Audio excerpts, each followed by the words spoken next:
नमस्ते, कैसे हैं आप सब लोग।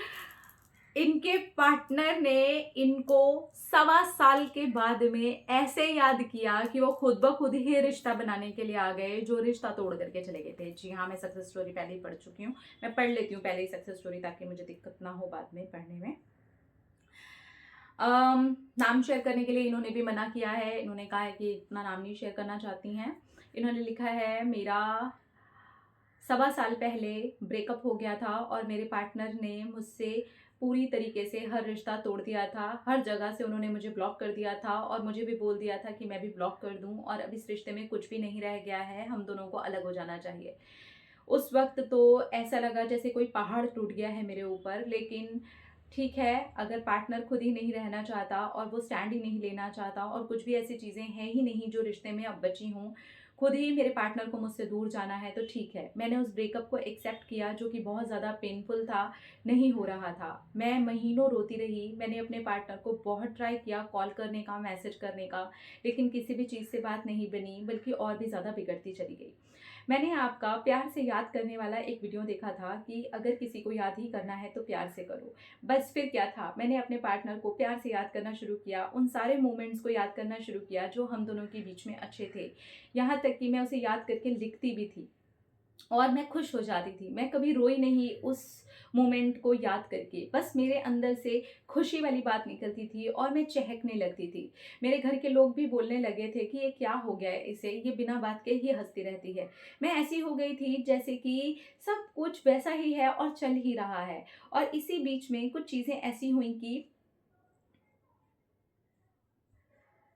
मेरे माइंड में से वो सारी बातें निकलने लगी। आप बोलते हो ना कि किसी को कितना भी खुश होकर के याद कर लो, ज़्यादा लंबा नहीं कर पाओगे, लेकिन नेगेटिव होकर याद करोगे तो सालों साल कर लोगे।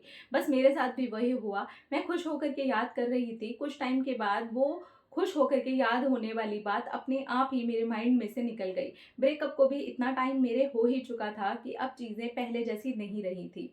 और फिर क्या था, वो चीज़ मेरे माइंड में से निकली। मेरे और कुछ फ्रेंड्स बने और मैं अपने कुलीग्स के साथ, अपनी चीज़ों के साथ इतनी ज़्यादा बिजी हो गई कि अब पार्टनर, रिलेशनशिप, मेरे ब्रेकअप, रोने धोने पर, खुशी से याद करने पर, किसी भी चीज़ पर अब मेरा ध्यान ही नहीं गया। और तब हुआ मैजिक।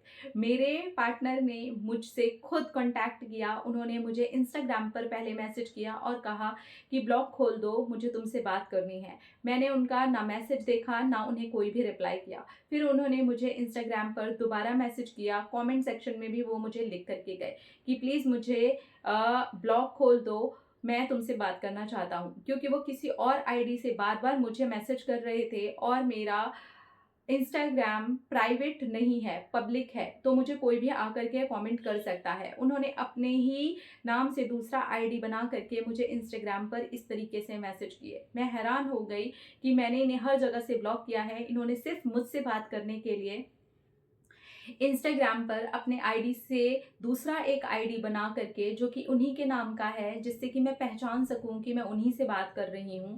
फिर मैंने उनको फ़ोन पर अनब्लॉक किया और मैंने उनको कहा कि क्या बात करनी चाहते हो। उन्होंने कहा कि मैं अपने रिलेशनशिप की बात करना चाहता हूं और मैं इस चीज़ को अब आगे बढ़ाना चाहता हूं, तुम्हें क्या लगता है। मैंने बोला कि मैं नहीं करना चाहती हूँ, क्योंकि इतनी मुश्किल से मैं निकली हूँ और फिर तुमको ऐसा लगा कि अब तुम स्टैंड नहीं ले पाओगे और मैं दोबारा इन्वॉल्व हो जाऊंगी तो और दिक्कत हो जाएगी।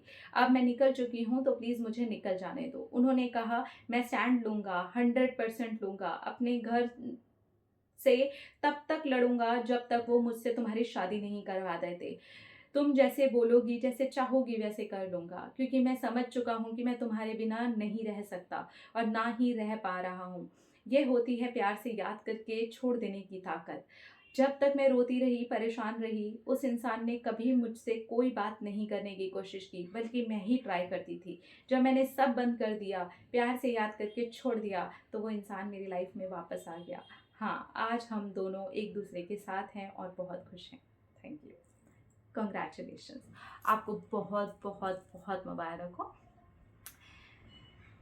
आपका पार्टनर अब आपके लिए स्टैंड लेने के लिए भी रेडी है, उनसे आपकी बात भी हो गई वापस। इसलिए मैं हमेशा बोलती हूँ, जब किसी को याद ही करना है ना आपको, भले ही वो रिश्ता टूट गया हो, खराब हो, बहुत परेशानी हो, लेकिन वो ऐसा टॉक्सिक रिलेशनशिप नहीं था, चीज़ें ठीक थी आपके बीच में, कुछ ऐसी चीज़ें थी जो डिस्टर्ब हो रहे थे आप, चाहे भले ही कैसा भी रिश्ता हो, चलो टॉक्सिक भी मान लेते हैं। किसी को बस अच्छे से याद करके छोड़ देना चाहिए, क्योंकि इससे होता ये है कि आप कम से कम खुद तो पेन में नहीं रहते, और उस चीज़ को अच्छे से याद करके छोड़ देने से एक अलग लेवल का रिलीफ भी मिलता है कि चलो अब आपके मन में कुछ ग्रजेस नहीं है, कोई ऐसी बात नहीं है, कोई पेन नहीं है जो अटका रह गया है और जिसको आपको निकालना बाकी रह गया है।